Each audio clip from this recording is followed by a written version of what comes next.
Mas pinalalakas pa ng City of San Fernando Water District ang supply ng tubig sa lungsod matapos formal na buksan at basbasan ang bagong San Nicolas Pumping Station ngayong Huwebes, August 6. Ayon kay General Manager Engineer Nelson Lingat, inaasahang mas matutugunan ng bagong pumping station ang lumalaking pangangailangan sa tubig dahil nagdagdag ito ng humigit kumulang 300,000 cubic meters na kapasidad sa water supply system. Nung mag-take over tayo nga, nabanggit ko, no? Meron tayong deficit na more than 600,000 cubic meter na kulang doon sa base, doon sa demand, no? But now, ayan nga, itong mga ginagawa nating mga additional pumping station, nagkaroon na tayo ng additional na more or less 300,000 cubic meter, which is I think yung halfway nung pangangailangan ay nasupply na natin. Which is I think with these projects, no, kung tuloy-tuloy yan, hopefully within the year end, yung pangangailangan na yun ma-resolve na namin.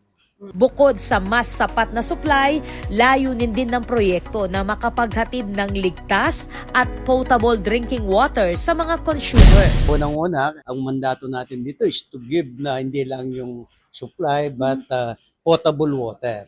So lahat ng paraan kung paano natin i-purify yan, ginagawa natin. Kasama doon sa programa. Nananawagan din si Lingat sa publiko na iwasan ang pag-aaksaya ng tubig at tumulong sa pagpapababa ng non-revenue water upang mas mapakinabangan ang serbisyo ng water district. Dahil yung local City of San Fernando Water District under po ng is considered as GOCC, meron tayong mga responsibilidad din na dapat malaman ng mga tao. Like for example, yung NRW, yung non-revenue water. Ibig sabihin nun, huwag tayong mag-aksaya ng tubig dahil hindi lang mahalaga, pero talagang kailangan. Kasi nga hindi na ganun kadami yung ating underground water. Ngayon kasalukuyan, nagdedepende pa tayo talaga sa underground extraction na kailangan nating not only to conserve, no, to preserve, but precisely kailangan maging efficient ang paggamit. Kasunod ng inaugurasyon, ininspeksyon din ng mga opisyal kasama si Mayor Vilma Caluwag ang Diosdado Macapagal Government Center o SACOP Pump Station at San Fernando Subdivision Pump Station kung saan natapos na ang well development at electromechanical works. Binisita rin ang mga pump station sa Ramar Village at Villa del Sol na kasalukuyang sumasailalim sa well development at electromechanical work.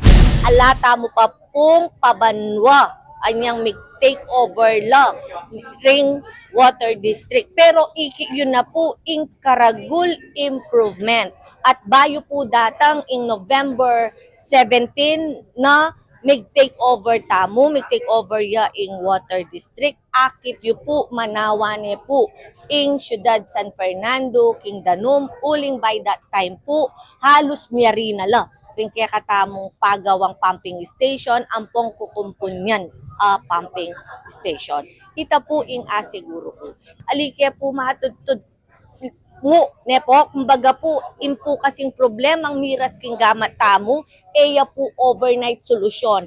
Naman po ka-take over tamo, bukas mayap ni ing danum tamo, masalese ni ing danum tamo. Sana po, appreciate tamo na alake pong sinayang oras ning water district, ring director, nune talagang pegobran niya po. 9 years tamo pong mibata. King Prime Water. Ini po waring pabanwa mo pa-IBK kami. Ayon pa kay Mayor Vilma Caluwag, malinaw na nakikita ang pag-unlad ng City of San Fernando Water District matapos maibalik sa pamamahala nito ang operasyon ng water service. Ing danum kailangan pa miya karem pribado. Kasi patsya kasi pinrivatize me ing danum maperwisyula ring balang consumer. Bakit? Kasi Batabolya, ampong taxabolya. O yan po, di po ba niyang February, may miyata na pong regalo, kareng balang Fernandinos na ating nawasa, may kapag-save na lang pong 12% VAT. Uling alata na pong VAT babayaran. At sana po, hopefully, target tamo po, by December, magkaroon na naman pong regalo, kareng balang consumer na magbabaya pang pasibayo. Siya po yung babayaran na ng Water District kay kuryente from 10 million monthly, naging niya pong 13 million. Pero po migtas ing danong tamo. Uling tamo po, tulutan kita. Kasi aline private ing mikibandi, ne gobyerno ne po ing mikibandi. Aniya, bukod sa tuloy-tuloy na pagpapalawak ng mga pasilidad, nararamdaman na rin ng mga consumer ang mas mababang singil ng tubig habang patuloy na pinapahusay ang kalidad ng serbisyo. Ako po ay Patricia Mamangon para King News Force Pampanga. Balitang tutuking Balen, susuyo.